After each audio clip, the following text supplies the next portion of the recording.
करेंगे। मनु भगवान ब्रह्मा के शरीर से दाहिने अंग से पुरुष का और बाम अंग से स्त्री का जन्म हुआ। स्त्री और पुरुष दोनों किनकी संतान है? ब्रह्मा जी की। ब्रह्मा के शरीर से उनके दाहिने अंग से पुरुष का जन्म हुआ था और बाम अंग से स्त्री का जन्म हुआ। पुरुष का नाम पड़ा मनु, स्त्री का नाम पड़ा क्या क्या क्या नाम पड़ा? शतरूपा। क्या नाम पड़ा? शतरूपा। मनु और शतरूपा की 5 संतानें भई, 3 बेटियां 2 बेटे। इस संसार में सबसे पहले स्त्री का जन्म हुआ था, पुरुष का बाद में। पहली स्त्री का नाम था आकुति। मनु और शतरूपा से जो बच्चे हुए ना, वो मैथुनी सृष्टि से हुए, जैसे आजकल जिस क्रिया से होते हैं। मनु और शतरूपा के जो पहली बेटी थी उनका नाम था आकुति, दूसरी बेटी का नाम था देवहूति, तीसरी बेटी का नाम था प्रसूति। आकुति का विवाह रुचि प्रजापति से हुआ, देवहूति का विवाह श्री करदम जी से हुआ। करदम जी ब्रह्मा जी के छाया पुत्र थे, बड़ी तपस्या करते थे। एक दिन करदम जी के पास मनु जी शतरूपा जी अपनी बेटी को लेकर आई। महाराज आप योग्य वर हैं, मेरी बेटी से विवाह कर लीजिए। पहले के माता पिता अपनी बेटी को ना लड़का कैसे ढूंढती थी? योग्य लड़का, जो भक्ति पूजा पाठ, जो भगवान से जुड़ा हो, जो धर्म से जुड़ा हो, ऐसा बेटा ढूंढती थी। और आजकल के माँ बाप ऐसा ढूंढती हैं कैसा भी हो, बस पैसा होना चाहिए बहुत उसके पास, कैसा भी हो।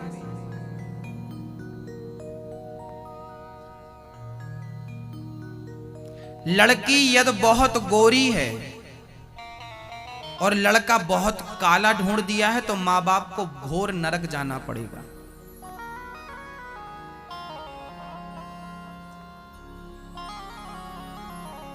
ये बात हम नहीं कह रहे हैं, पद्म पुराण में लिखा।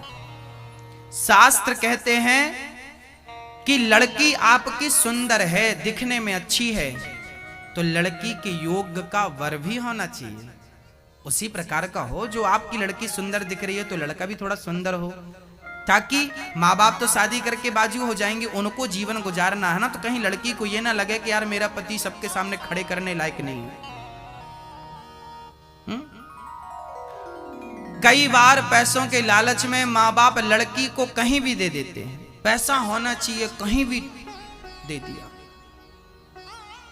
कहीं भी दे दिया, पाप लगेगा। ऐसे माँ बाप घोर नरक जाते हैं। लड़की को उसके अनुकूल वर होना चाहिए। एक बार माँ बाप को लड़की से जरूर पूछना चाहिए, बेटी तेरे लिए ये लड़का ढूंढा है, क्या तुझे पसंद है ना? अनुकूल हो। ये नहीं कि लड़की दुबली पतली है तो उसको हाथी ढूंढ के ले आओ, मोटा ताजा। कई बार ऐसे केस हमने देखे हैं, बिल्कुल प्रतिकूल जोड़ियां हमने देखी। गलत है ये, उस लड़की के संग अत्याचार हो रहा है, अनुकूल नहीं है। शास्त्र इसकी परमिशन नहीं देता। देखिए हमारे शास्त्र किस प्रकार की बातें करते हैं। अनुकूलता हो, लड़की अच्छी है तो लड़का भी अच्छा हो। लड़की सांवली है तो लड़का थोड़ा सा सांवला होगा, चलेगा। लड़की बहुत सांवली है तो उसके हिसाब का, लड़का थोड़ा सांवला है, थोड़ा ठीक है तो भी चलेगा। अनुकूल हो, कुल मिलाकर रिश्ते अच्छे हो। करदम जी महाराज बोले, देखो मेरे विवाह करने का तो कोई विचार नहीं है, मैं तो जंगल में रहता हूं, घास की रोटी खा लेता हूं। क्या आपकी बेटी मेरे घर सुखी रहेगी? आपकी बेटी तो 56 भोग खाने। अच्छा मनु जी की बेटी देवहूति तो राजा की बेटी थी ना, उसके घर तो आलीशान सब व्यवस्थाएं थी। और विवाह किससे हुआ? किससे? जंगल में जिनकी झोपड़ी भी नहीं थी, बाबा जी से। परंतु वो बाबा जी तपस्वी थे, संत थे। करदम जी ने कहा कि आप अपनी बिटिया से पूछ लो, क्या वो मुझे पसंद करेगी? करेगी? हाँ। देवहूति से पूछा, क्यों तुम्हें ये लड़का पसंद है? देवहूति ने कहा, बिल्कुल पसंद। करदम जी बोले, ठीक है, तुम पसंद करती हो तो ठीक है। करदम जी का देवहूति से विवाह किया। माँ बाप तुरंत चले गए। माँ बाप का कर्तव्य होता है कि लड़की का कन्यादान कर दें, उसके बाद उनकी गृहस्थी में टांग ना अड़ाएं। नहीं तो कई बार ना मम्मी बहुत इंटरफेयर करती है। बेटी गुंडा भिजवाऊं क्या यहां से? कोई तकलीफ हो तो बताना, गुंडे भिजवाएंगी हम। ऐसी मम्मियां भी होती हैं साहब। बेटी का दान कर दिया। हमारे यहां पुरानी बात यह थी कि लड़की की मां कहा करती थी कि बेटी तुम जा रही हो ससुराल, आज से तुम्हारा पति तुम्हारा भगवान है, तुम्हारी सास तुम्हारी माँ है, तुम्हारा ससुर तुम्हारा पिता है, तुम्हारा देवर ही तुम्हारी छोटा भाई है, तुम्हारी ननद ही तुम्हारी छोटी बहन है। इस प्रकार से इस घर से उस घर पे जा रही हो तो उस घर को अपना मान लेना। पर आजकल की लड़कियां ना उस घर को अपना मान नहीं पाती। वो ससुराल जाने के बाद भी अपनी सास को मां के रूप में स्वीकार नहीं करती। 100 में से 95 मैं स्त्रियों की बात कर रहा हूं, 5 की नहीं करूंगा, क्योंकि 5 को मैं प्रणाम करूंगा, बहुत अच्छी भी होती है। कई बार स्त्री ससुराल जाती है ना तो अपनी सास को स्वीकार नहीं करती। सास को वो मां के रूप में एक्सेप्ट नहीं करती। मेरी मम्मी तो मम्मी है, ये तो सास है, तो सास है सास। सास के प्रति ना थिंकिंग ही बदल गई है लोगों की, विचारधारा ही बदली। सास का आदर जो बहुएं करती हैं ना, ऐसी बहुएं समाज में कम है, और जो है मैं उन्हें प्रणाम करता हूं। सास देखिए, अब आप अपनी मां का ख्याल मत रखिए। आपकी मां का ख्याल रखने के लिए आपका भाई और आपकी भौजाई है, आपकी भाभी। अब आप इस मां का ख्याल रखिए। ये सास अब आपकी मां है, आपके पिता ने कन्यादान कर दिया है, आपने जो दान कर दिया, क्या उस पर आपका अधिकार होता है? हाँ या ना? नहीं होता ना? हाँ। तो लड़की का दान हो गया, अब उस लड़की पर मां बाप का अधिकार नहीं, उसके पति का 100% अधिकार है।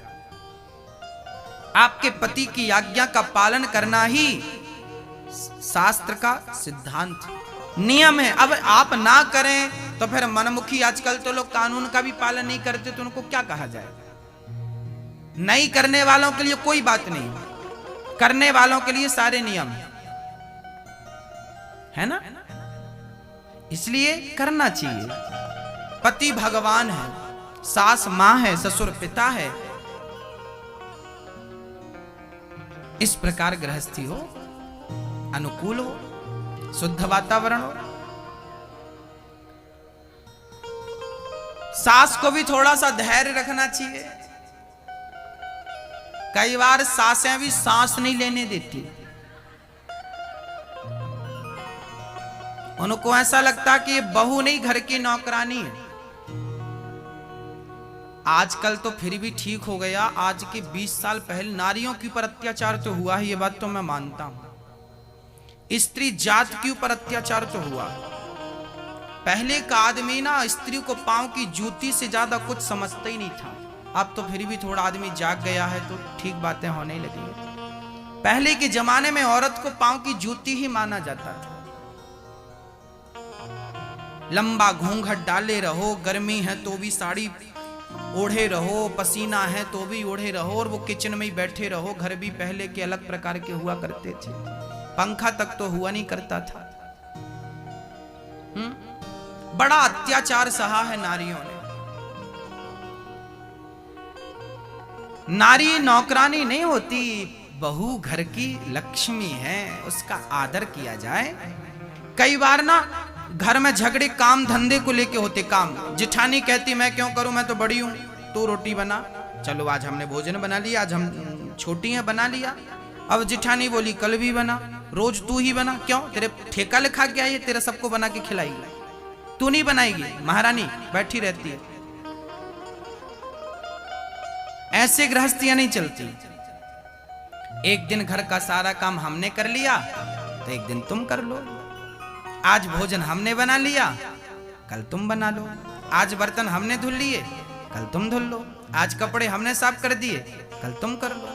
एक दिन जेठानी कर ले, एक दिन देवरानी कर ले। एक दिन जेठानी कहे कि आज तू नहीं करेगी, आज मैं सारा काम करूंगी।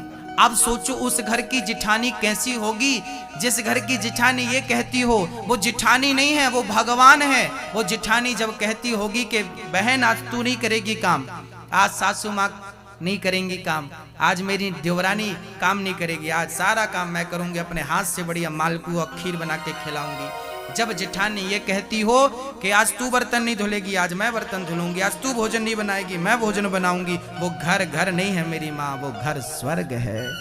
और वो देवरानी कहती हो कि आज बहन आप नहीं बनाओगी, आज मैं आपको बना के खिलाऊंगी, आज सासू माँ के पांव मैं दबाऊंगी, आज घर का सारा काम मैं करूंगी, बहन आप बैठो।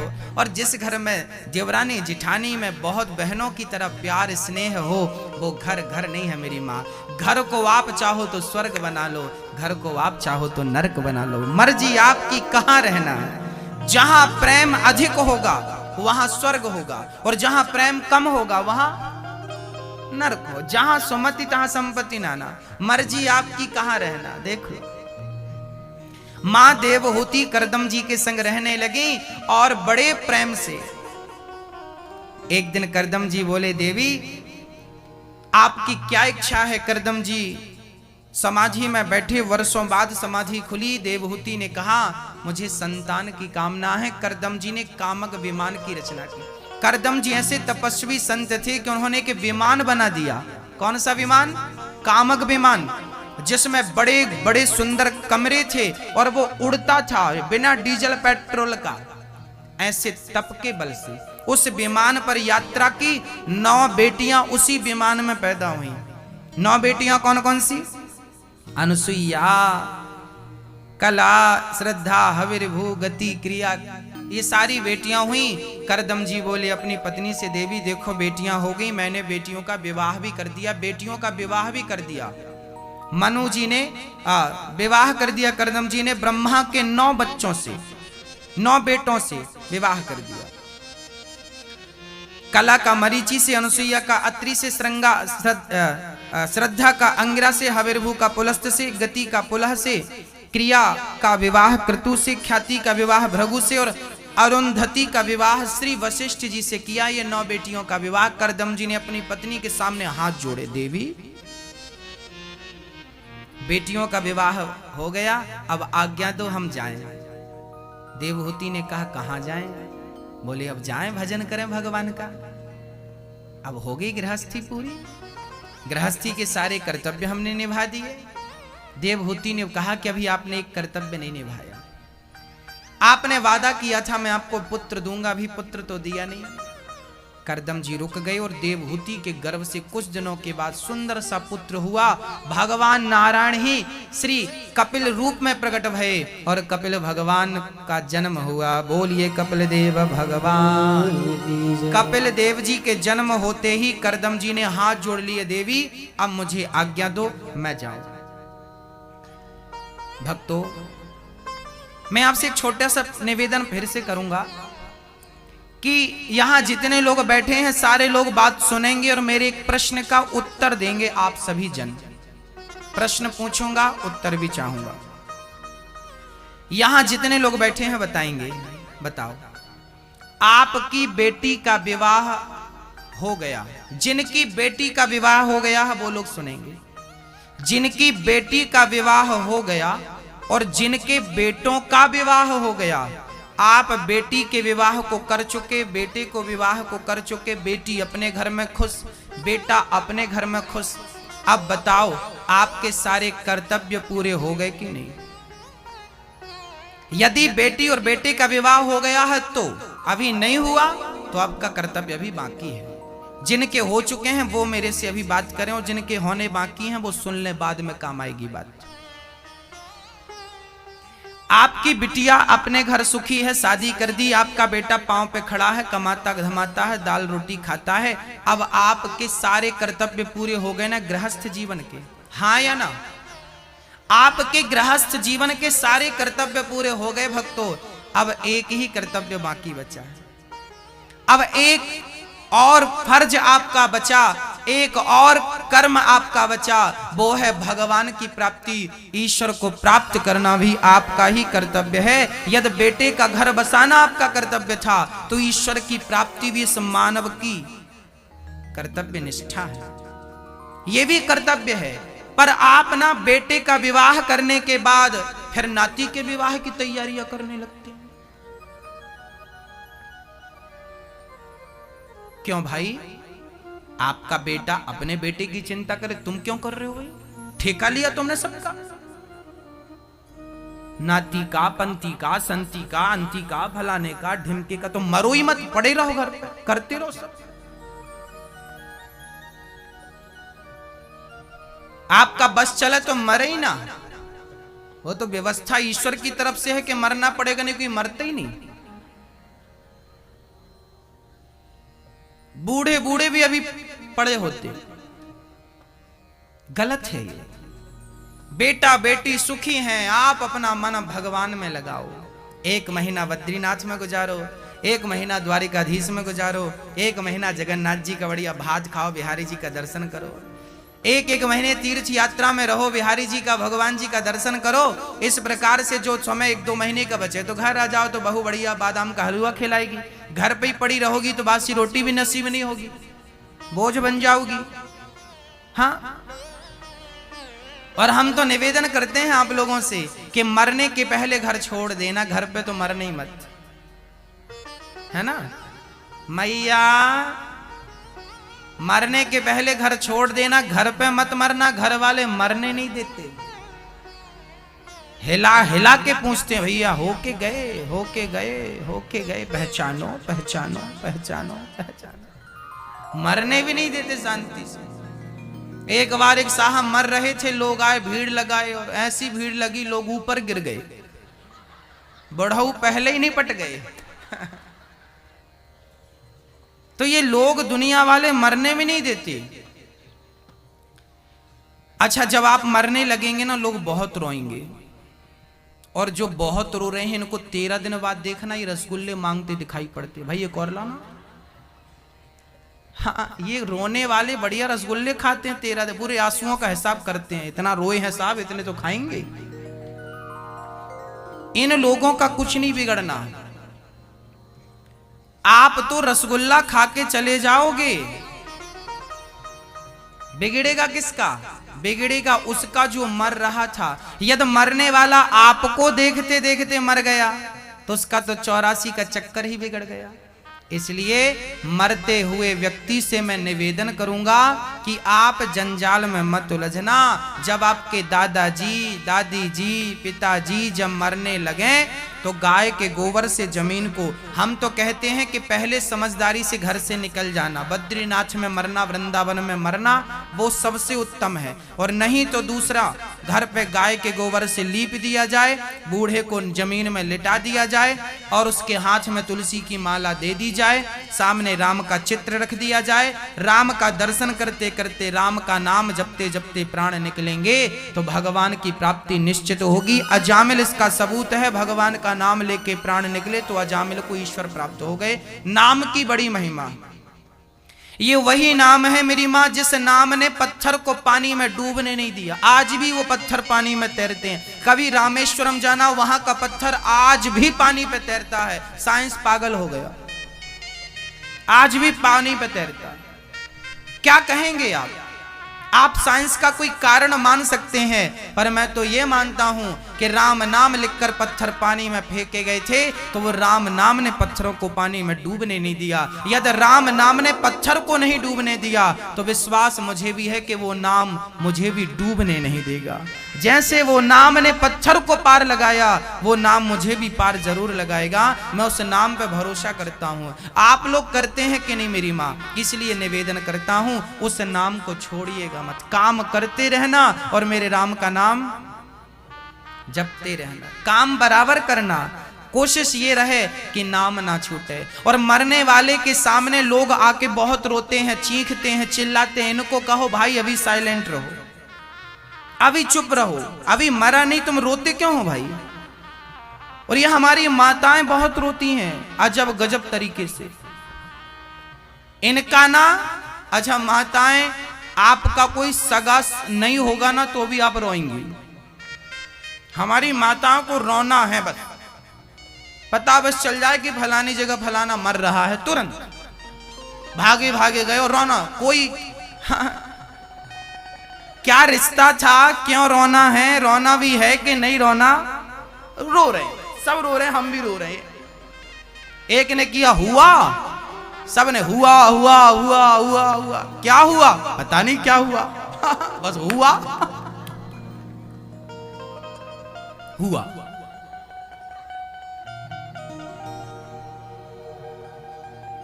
दूसरों के मरने में रोने वाली माओ, दूसरों के मरने में रोने वाली मेरी मां, क्या भूल गई अपनी मृत्यु? तुम भी तो मरोगी। दूसरों के मरने में क्यों रोती हो, क्यों रोते हो?